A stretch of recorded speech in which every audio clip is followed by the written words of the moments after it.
frustrating, and just hoping our politicians could come together and not act like children. I didn't even get a text message to let me know that my flight was canceled. So, yeah, it's very frustrating. So the travel misery continues for millions of flyers as the shutdown's impact ripples through the skies. And we're already seeing hundreds of delays. It's not even 7 a.m. Could be more cancellations coming today as airlines are expected to increase cuts by 6% at 40 of the nation's busiest airports. So just yesterday, more than 9,000 delays and some 2,400 cancellations.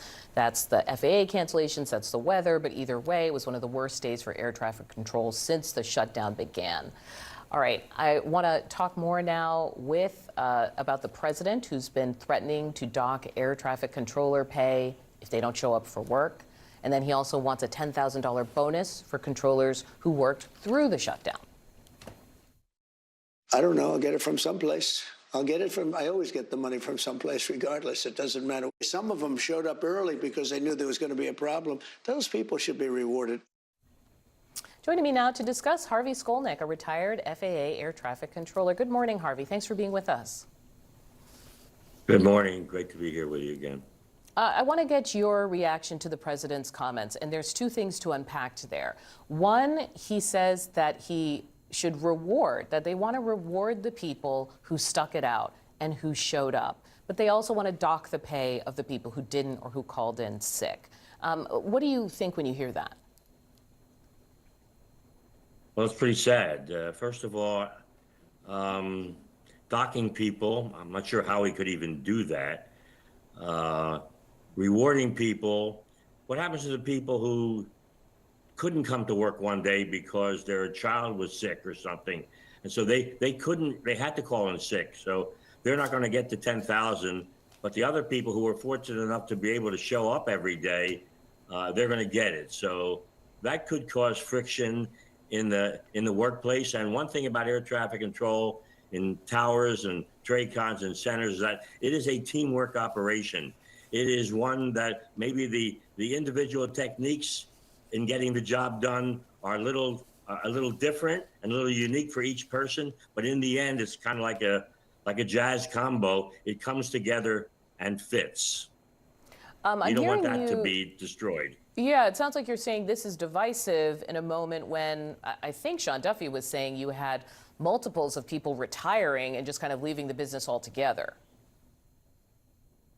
No, I think he said 15 a day. Well, you don't replace that person in another day. That person doesn't get replaced for 3 years maybe. And so all of this, unless something is done really to somehow encourage people to come back to work instead of admonishing them, you really could have an effect on the air traffic system for years to come. So with a deal on the table, that could end the shutdown. And if everything goes well, what would the new normal be? Do you think the system is ready for a busy holiday travel season? Well, it's going to be the same as last year's holiday travel season. There are going to be delays because most of the facilities are short-staffed, and they're still working 6 days a week, 10 hours a day. So yes, I think if everybody would come back to work after the shutdown ends, I think the delays will be fewer, but there'll still be massive delays. And I think controllers, by and large, around the country, from what I'm hearing, are very unhappy.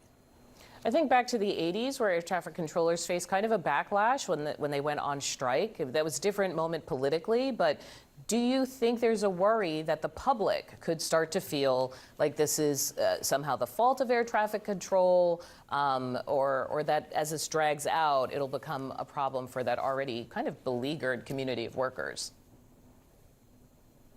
Well, the air traffic controller's job is scrutinized every day more than it ever has. In the 80s, it wasn't. No one really knew what was going on a controller's scope or at the control or on the runway. So, when there were issues like this before, where people had to come to work under shortage or crisis conditions, they didn't call in sick the way people seem to be calling in today. I'm not sure what the reason for that is. I don't want to make this political, but as an observation, it's not the same employee. It's not the same FAA. What's your message to Sean Duffy? About how he's handled this, or what you'd like to see happen next to help out this pipeline of workers? So here's my message. Number one, pay everybody very quickly. I mean, the president said he can find the money. There's an aviation trust fund. There's money there. You could pay them. The second thing I would do to encourage controllers to come back to work immediately is, let's say when the shutdown ends, and it's about to end very soon, it looks like, let's get back to the bargaining table with NATCA and perhaps discuss a new CBA, perhaps which would include a raise. And then maybe do something about finding people who have retired in the past 3 years because of the 56-year-old requirement, and see if we can encourage them to come back to work. I did an unscientific survey on Facebook, and it seems about 25% of them might want to come back to work. Under the conditions today, under this administration, maybe not so much. And the other thing is to waive the salary cap.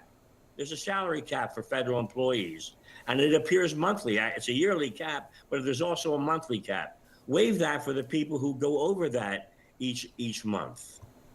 All right, Harvey, a lot of suggestions there. Thank you. A lot of suggestions.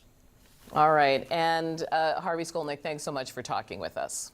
CNN's Gloria Pasmino is at Newark Airport in New Jersey, one of the airports on this list that we were watching so closely. Gloria, what are you seeing this morning?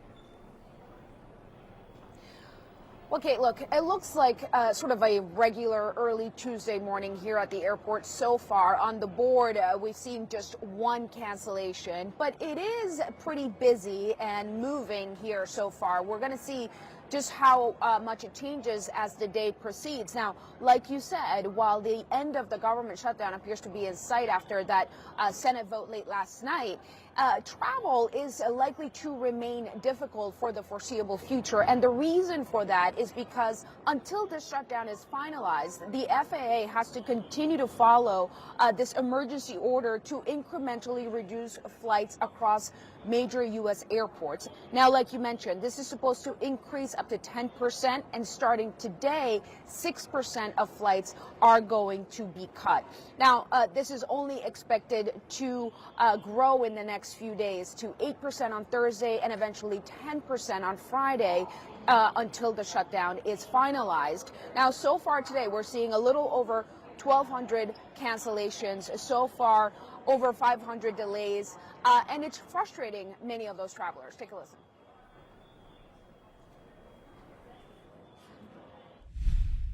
The uncertainty of not having any control no matter how organized you are, because you might get there and it's just not available to you, is a little scary, especially when you have a whole life that you have to get home to.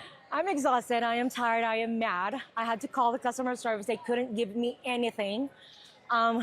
Yeah, I'm tired, I just want to sleep. No, it's not okay. Now, travelers are certainly aware of what's happening, the government shutdown, the fact that these delays are expected. So people are coming into the airport with sort of that expectation.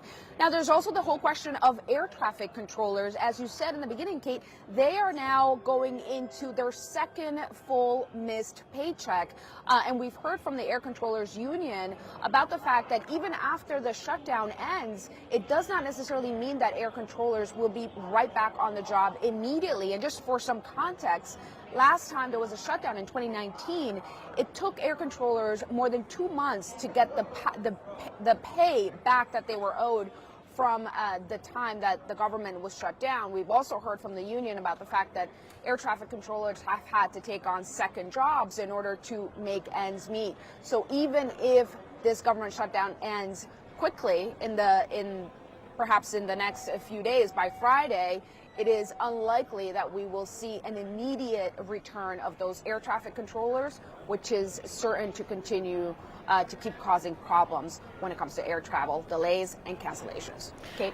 And it does seem, in hearing from the union representatives, even from the Secretary of Transportation, that what is quote unquote normal is kind of a question still. What it's going to look like when everything is unraveled and they're back at it, because they have seen resignations among those air traffic controllers at a much higher tick than in a normal, in a normal time because of this shutdown, because they're running out of money.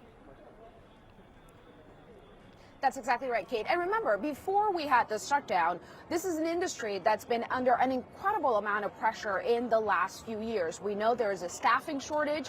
We know that the FAA has been struggling to try and retain people, hire people. And we've also heard from the union that people who were expecting to retire are now doing it sooner. There's also the question of people who are being trained for the job right now, whether or not they're going to be able to complete that training, whether they're going to be able to keep getting the stipends that they get while they train to continue to do that. So as a whole, this is an industry and a career area that has been under incredible pressure in the last few years.